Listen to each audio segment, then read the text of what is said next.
بسم اللہ الرحمن الرحیم الحمد للہ وکفی وسلام علی عبادہ الذین اصطفی اما بعد فاعوذ باللہ من الشیطان الرجیم بسم اللہ الرحمن الرحیم ما کان محمد ابا احد من رجالکم ولکن رسول اللہ وخاتم النبیین سبحان ربک رب العزت عما یصفون وسلام علی المرسلین والحمد للہ رب العالمین اللہم صلی علی سیدنا محمد وعلی آل سیدنا محمد وبارک وسلم۔ نبی کریم صلی اللہ علیہ وسلم کا زمانہ برکتوں والا زمانہ تھا اور نور والا زمانہ تھا، ہدایت والا زمانہ تھا۔ جتنی اللہ کے نبی کے زمانے سے دوری ہوتی ہے اتنے زیادہ اندھیرے آتے ہیں، اتنے زیادہ فتنے آتے ہیں اور اتنی زیادہ امت کے ایمان کی آزمائش بنتی ہے۔ نبی کریم صلی اللہ علیہ وسلم کے دنیا سے رخصت ہوتے ہی فتنوں نے سر اٹھایا اور اللہ تعالیٰ نے حضرت ابو بکر صدیق رضی اللہ تعالی عنہ سے کام لیا اور ان کے ذریعے سے وہ فتنے دب گئے۔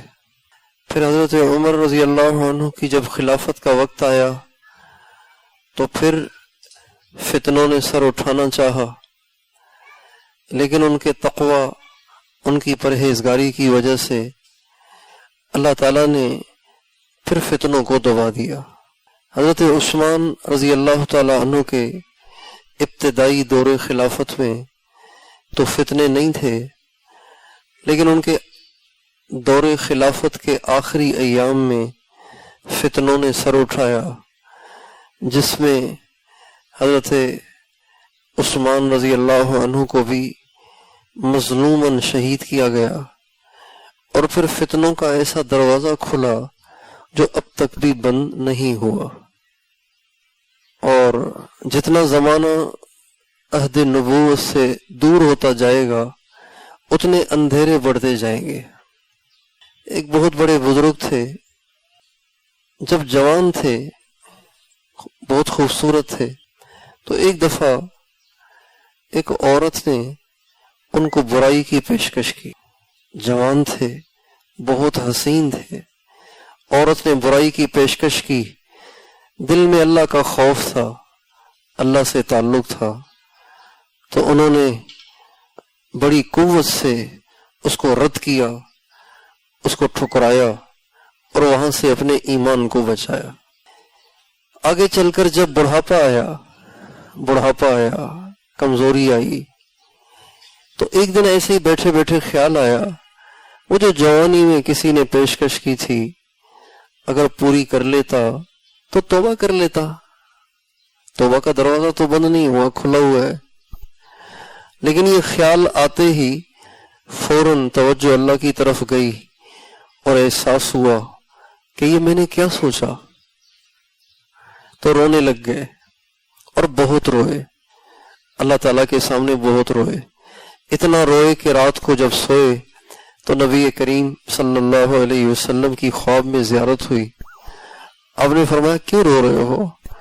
کہ رسول اللہ اس بات پہ روتا ہوں کہ جب جوانی تھی تو ایمان اتنا مضبوط کہ پیشکش کے باوجود بھی ٹھکرا دیا، اب بڑھاپا ہے، قبر میں پاؤں لٹک رہے ہیں، بال سفید ہو گئے ہیں اور اب اس کی تمنا ہو رہی ہے، تو اس پہ پریشان ہوں کہ جوانی میں ایمان ایسا اور بڑھاپے میں ایمان اتنا کمزور ہو گیا کہ وہ پرانی یادیں تازہ ہو رہی ہیں۔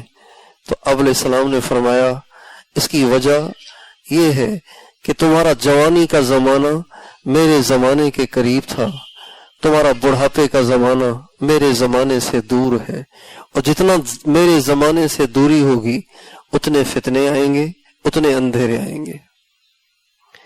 ہم اپنے نبی سے 1436 برس بعد میں چل رہے ہیں، یعنی یوں سمجھیں گویا 1450 سال ہونے کو ہیں، 1450 سال 14.5 सदियां हमारे नबी से जुदाई को हमारे हो गए हैं।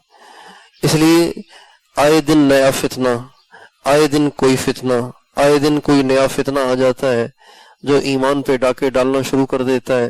और उमूमन जितने भी फितने आ रहे हैं और जितने भी फितने आएंगे, ये सब के सब वो होंगे जिन्होंने दीन का रूप धारा हुआ होगा।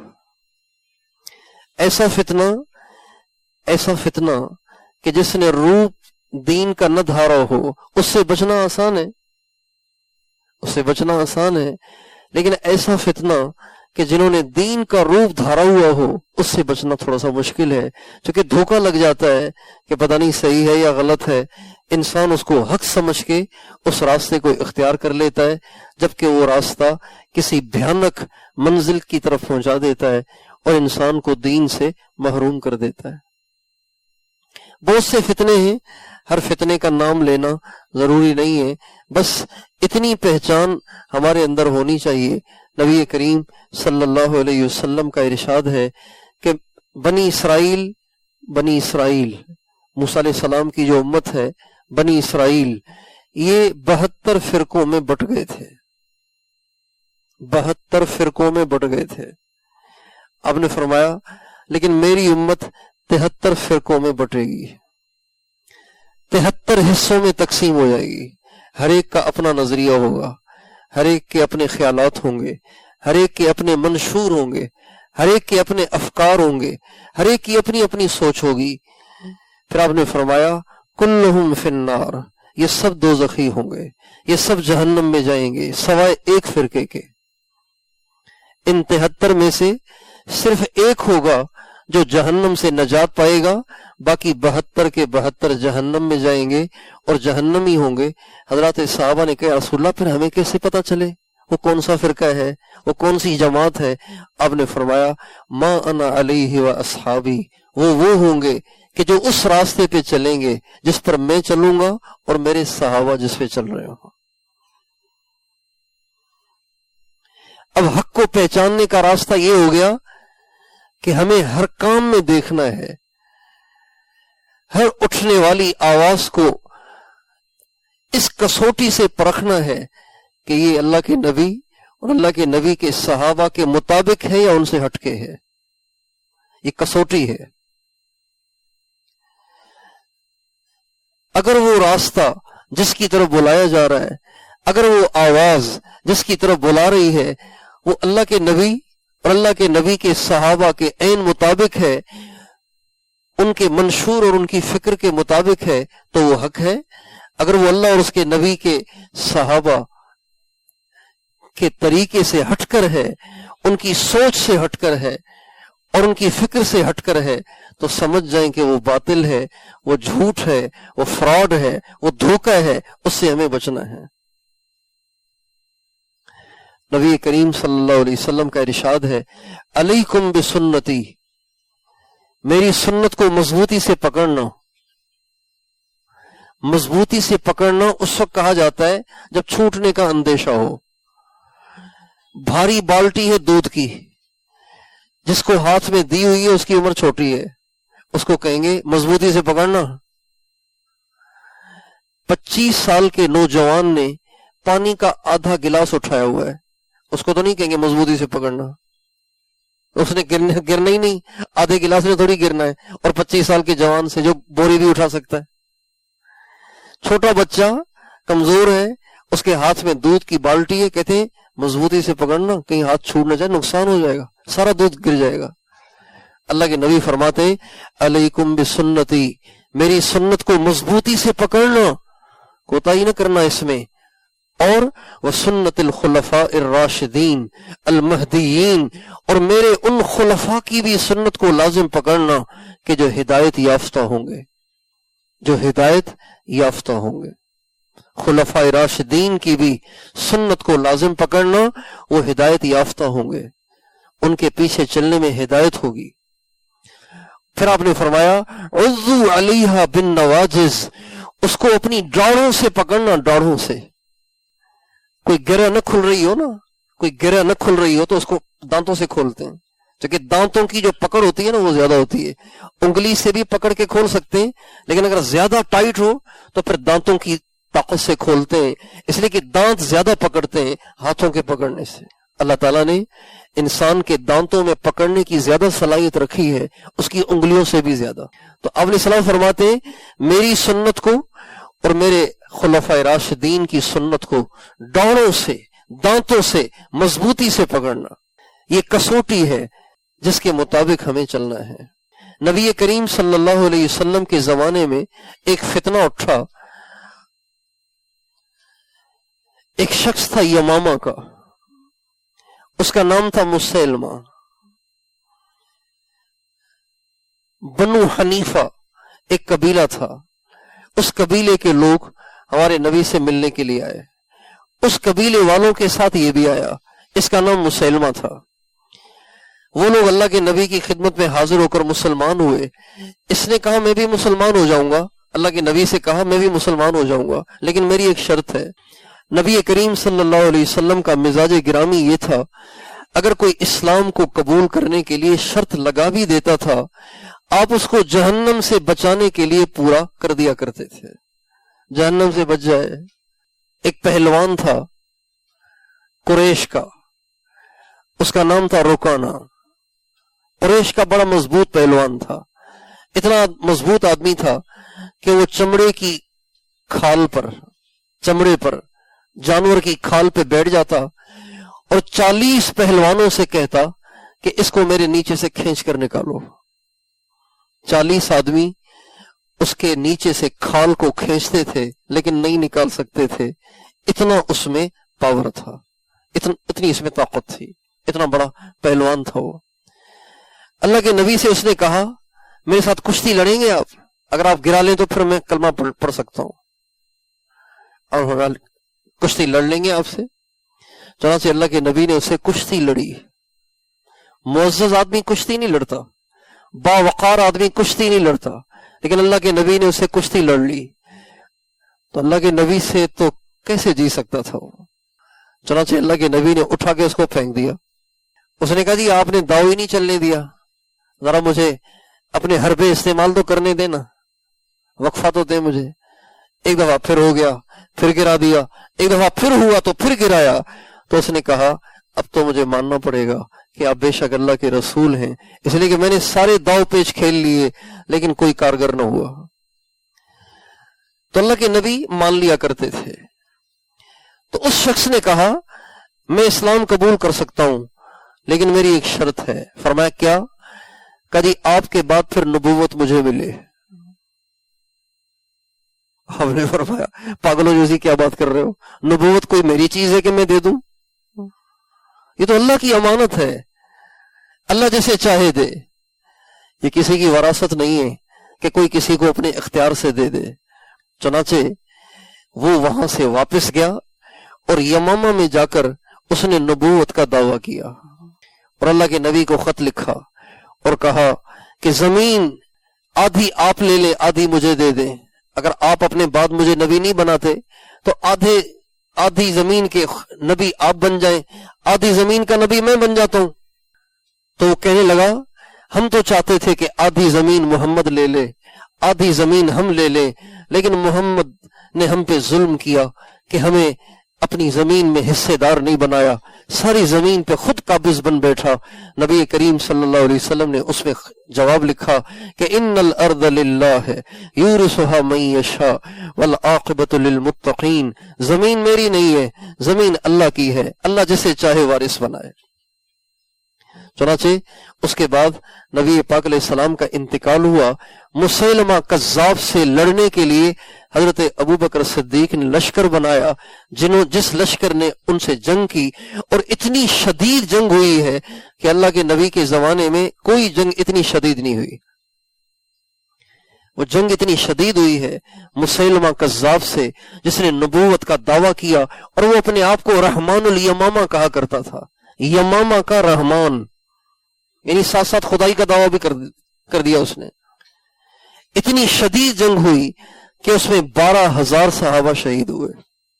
और एक शख्स असवद था अनसी यमन का, उसने भी यही दावा किया। नबूवत का। चनाचे वो भी इसी तरह मरदूद हुआ और वो भी इसी तरह हलाक हुआ। और हमारे नबी का इरशाद है, क़यामत तक मेरे बाद 30 ऐसे शख्स जाहिर होंगे जो अपने आप को नबी कहेंगे जबकि वो नबी नहीं होंगे। अल्लाह ने मुझे आखिरी नबी बनाया है। चनाचे अल्लाह ताला फरमाते, वमा मुहम्मदुन मा कान मुहम्मदुन अबा अहदिन मिर रिजालिकुम वलाकिन रसूल अल्लाह व खातमुन नबीयीन। अल्लाह ताला फरमाते, मोहम्मद तुम मर्दों में से किसी के बाप नहीं है, क्योंकि हमारे नबी के बेटे, तीनों बेटे बचपन में फौत हो गए थे, तो अब कोई मर्द ऐसा नहीं बचा कि जिसके अल्लाह के नबी वालिद हो। वलाकिन रसूल अल्लाह, ये अल्लाह के रसूल हैं, व खातमुन नबीयीन, और आखिरी पैगंबर हैं। अब इनके बाद कोई पैगंबर नहीं आएगा। हजरत उमर बड़े साहिब फरासत थे। वो जो बात कहते थे, अक्सर ऐसे हुआ कोई बात उन्होंने फरमाई तो अल्लाह की तरफ से वही भी आ गई कि उमर ठीक कह रहे हैं। इन्हीं बातों की बुनियाद पर आप अलैहिस्सलाम ने फरमाया, लौ कान बअदी नबियुन लकान उमर, अगर मेरे बाद कोई नबी होता तो उमर होता, लेकिन मेरे बाद नबी कोई नहीं है। हजरत इब्राहिम आप अलैहिस्सलाम के बेटे, सबसे आखिरी बेटे हजरत इब्राहिम 18 महीने के थे जब इंतकाल हुआ। जब इंतकाल हुआ तो ये चूंकि बुढ़ापे में हुए थे, हमारे नबी की भी आखिरी उम्र थी और 18 महीने के हो गए थे, सवारी पे भी बैठ जाते थे। हमारे नबी को बड़ी उम्मीदें वाबस्ता थी। अचानक तबीयत खराब हुई और इंतकाल हो गया, और इंतकाल भी गोद में हुआ। तो हदीस में आता है, आप अलैहिस्सलाम की आंखों से आंसू गिर रहे थे और आप फरमा रहे थे, इन्नल ऐन तदमा वल क़ल्ब यहज़न व इन्ना बिफ़राक़िका या इब्राहीम लमहज़ून। इब्राहिम आंख से आंसू हैं, दिल बेकरार और गमगीन है, टुकड़े टुकड़े हैं। लेकिन इब्राहिम मैं क्या करूं, अल्लाह के सामने इस मामले में किसी की चलती नहीं है, मैं आजिज हूं, अल्लाह के सामने इस मामले में बेबस हूं। और इब्राहिम मुझे तेरी जुदाई का बड़ा गम है। फिर आपने फरमाया, लो कान इब्राहिम हय्यन लकान नबिय्यन वला नबी बअदी, अगर मेरे बाद, अगर इब्राहिम जिंदा रहता तो मेरे बाद नबी बनता, लेकिन मेरे बाद कोई नबी नहीं, इसलिए अल्लाह ने उसको पहले ही उठा लिया। ग़ज़वे तबूक में हमारे नबी तशरीफ ले गए तो सारे सहाबा साथ थे, 30,000 का मजमा आपके साथ था। हजरत अली रजी अल्लाह अन्हु को आपने फरमाया, आप अहले बैत का ख्याल रखें, आप यहीं रहें। हजरत अली तो शेर थे, मैदान जंग के आदमी थे, लेकिन हजरत अली से आपने सलाम ने फरमाया, आप अहले बैत की खैर खबर रखें, आप यहीं रहें। अब जब अल्लाह के नबी रवाना हो गए 30,000 सहाबा को लेकर, पीछे रह गए मुनाफिकीन, बाहर के मुसलमान, अंदर में खोट, वो रह गए पीछे और झूठे झूठे उज़्र बना के अल्लाह के नबी को पेश करते रहे। अल्लाह के नबी समझते थे कि कौन है, इसलिए फरमाते थे ठीक ठीक ठीक। अब जब अल्लाह के नबी रवाना हो गए, 30,000 सहाबा चले गए, मदीना खाली हो गया, कोई मुसलमान मदीने में पीछे नहीं बचा, सिर्फ मुनाफिकीन रहे। जब मुनाफिकीन ने हजरत अली को मदीने में चलता फिरता देखा तो कहा, बुज़दिल समझ के छोड़ गया है इसको पीछे। हजरत अली को ये बातें बड़ी बुरी लगी। हजरत अली फौरन मदीने से चले और अल्लाह के नबी को रास्ते में जाके, अल्लाह के नबी के तक जाके रास्ते में पहुंचे और उन्होंने, अली तुम कैसे? कहा, रसूलल्लाह मुझे मुनाफिकीन यूं कह रहे हैं कि औरत समझ के छोड़ गया, बुज़दिल समझ के छोड़ गया, औरतों के साथ छोड़ गया है। आपने फरमाया, अली इनकी बातों से घबराओ नहीं। अमा तरदा अन तकून मिन्नी बिमंज़िलत हारून मिन मूसा, ए अली क्या आप इस बात पे राजी नहीं है कि आपका वो मकाम हो जो हजरत मूसा के सामने हजरत हारून का था? मूसा अलैहिस्सलाम गए तूर पर तो पीछे हजरत हारून को छोड़ गए, तो मैं जा रहा हूं तबूक की तरफ, तुझे घर छोड़ के जा रहा हूं, तो इस बात पे राजी नहीं है कि जैसे मूसा अलैहिस्सलाम ने अपने बाद अपने घर वालों का ख्याल रखने के लिए हजरत हारून को छोड़ा, तो मैं भी आपको छोड़ के जा रहा हूं, आपको ये चीज पसंद नहीं? आप अलैहिस्सलाम की इस तसल्ली से उनको बड़ी तसल्ली हुई और वो वापस चले गए। फिर आपने फरमाया, अली आप मेरे लिए ऐसे हैं जैसे हारून थे हजरत मूसा के लिए, लेकिन ला नबी इल्ला अन्नहु ला नबी बादी, लेकिन मेरे बाद कोई नबी नहीं है। हारून अलैहिस्सलाम तो नबी थे, बस आपका और हारून का फर्क ये है कि हजरत हारून नबी थे, आप नबी नहीं हो सकते। اب اس بات کا تقاضا تو یہ تھا کہ ہارون علیہ السلام موسیٰ علیہ السلام کے بعد خلیفہ بنتے، امت کو سنبھالتے، لیکن ہارون علیہ السلام کا موسیٰ علیہ السلام سے پہلے انتقال ہوا، چونکہ وہ بڑے بھائی تھے، ان کا پہلے انتقال ہوا۔ موسیٰ علیہ السلام کے جو خلیفہ بنے یوشع علیہ السلام بنے، جو پہلے خادم تھے بعد میں نبی بنے۔ اسی وجہ سے صحابہ کے مشورے سے حضرت علی کو خلیفہ نہیں بنایا گیا، حضرت ابوبکر صدیق کو خلیفہ بنایا گیا۔ حضرت علی خلیفہ بنے چوتھے نمبر پر۔ الا انہ لا نبی بعدی، میرے بعد کوئی نبی نہیں ہے۔ تو ہمارے نبی کا ارشاد ہے 30 ایسے شخص آئیں گے جو کہیں گے میں نبی ہوں، لیکن وہ جھوٹے ہوں گے، وہ دجال ہوں گے، وہ فراڈی ہوں گے۔ دجال کہتے ہیں فراڈی کو، کذاب کہتے ہیں جھوٹے کو۔ ہمارے زمانے میں ایک شخص نے نبوت کا دعویٰ کیا، اس کا نام تھا غلام احمد قادیانی، وہ قادیان کا رہنے والا تھا۔ اس نے نبوت کا دعویٰ کیا، لیکن وہ نبوت کے دعوے کے ساتھ ساتھ ہمارے نبی کی نبوت کو بھی مانتا تھا۔ ہمارے نبی کی نبوت کو ماننے کی وجہ سے ہزاروں کی تعداد میں مسلمان اس کے قریب ہو گئے، اور اس کو بھی نبی مان لیا۔ اور نبی اس لیے مانا کہ انہوں نے ختم نبوت کے نظریے کو سمجھا نہیں۔ یہ جو میں نے 3-4 باتیں آپ کے سامنے رکھی، ان 3-4 باتوں میں اس بات کو واضح طریقے سے کلیئر کر دیا گیا ہے کہ اللہ کے نبی کے بعد کسی کے لیے نبوت کی گنجائش نہیں ہے۔ قرآن نے بھی ہمارے نبی کو آخری نبی فرما دیا، احادیث میں بھی ہمارے نبی کو آخری نبی بتایا گیا، اور پھر عقل بھی اسی کو تسلیم کرتی ہے کہ نبوت کسی نبی کے آنے کی ضرورت تو تب ہونا جب ہمارے نبی نے کوئی کسر چھوڑی ہو۔ بھائی کوئی کسر رہ گئی تھی لہذا ایک اور کو بھیج دو، کسر تو کوئی نہیں چھوڑی۔ الیوم اکملت لکم دینکم واتممت علیکم نعمتی، اللہ تعالیٰ فرماتے ہیں اے میرے نبی آج تیری برکت سے دین مکمل ہو چکا ہے، کامل ہو چکا ہے، مکمل ہو چکا ہے، اب مزید کسی چیز کی گنجائش نہیں، اب یہ دین قیامت تک چلے گا۔ چنانچہ اللہ تعالیٰ فرماتے ہیں وَمَا أَرْسَلْنَاكَ إِلَّا كَافَّةً لِلنَّاسِ بَشِيرًا وَنَذِيرًا، اے میرے نبی ہم نے قیامت تک کے انسانوں کے لیے آپ کو نبی بنا کے بھیجا ہے۔ بات تو واضح ہو گئی، اب کسی نبی کی کیا ضرورت ہے؟ اللہ تعالیٰ ہمیں ان تمام فتنوں کو پہچان کر ان سے بچنے کی توفیق عطا فرمائے۔ ہمیں اپنے بچوں کو، اپنی نسلوں کو، اپنی نئی نسل کو، اپنے اہل و عیال کو، اپنے آس پاس کے لوگوں کو، ہر ایک کو ان باتوں سے آگاہ کرنا چاہیے، کہیں کوئی کسی کے فریب میں نہ آ جائے، کہیں کوئی اپنا ایمان نہ ضائع کر بیٹھے، کہیں کوئی ارتداد کا شکار نہ ہو جائے، کہیں کوئی اسلام سے محروم نہ ہو جائے۔ اور اگر اسلام سے محرومی کے ساتھ ہم دنیا سے چلے گئے تو پھر ہمیشہ دوزخ میں جلنا پڑے گا، کبھی بھی دوزخ سے نہیں نکل سکتے۔ اور اس کا راستہ صرف یہ ہے کہ ہم اپنے علماء کے ساتھ جڑے رہیں، علماء کے ساتھ جڑے رہیں۔ انگریز جب یہاں آیا، بات لمبی ہو رہی ہے، مجھے 1:15 بجے تک کہا گیا تھا، لیکن میں آپ سے معذرت چاہوں گا اور انشاءاللہ چند منٹ میں چھوڑ دوں گا۔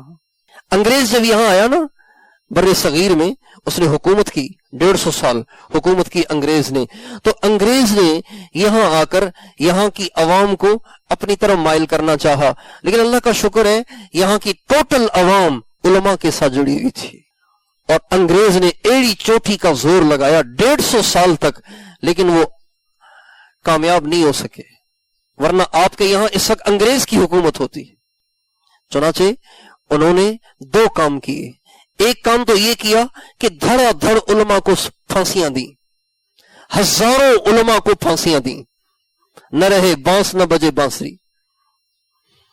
لیکن علماء اگر پھانسی چڑھ جائیں تو یہ نہیں کہ علماء ختم ہو جائیں گے، یہ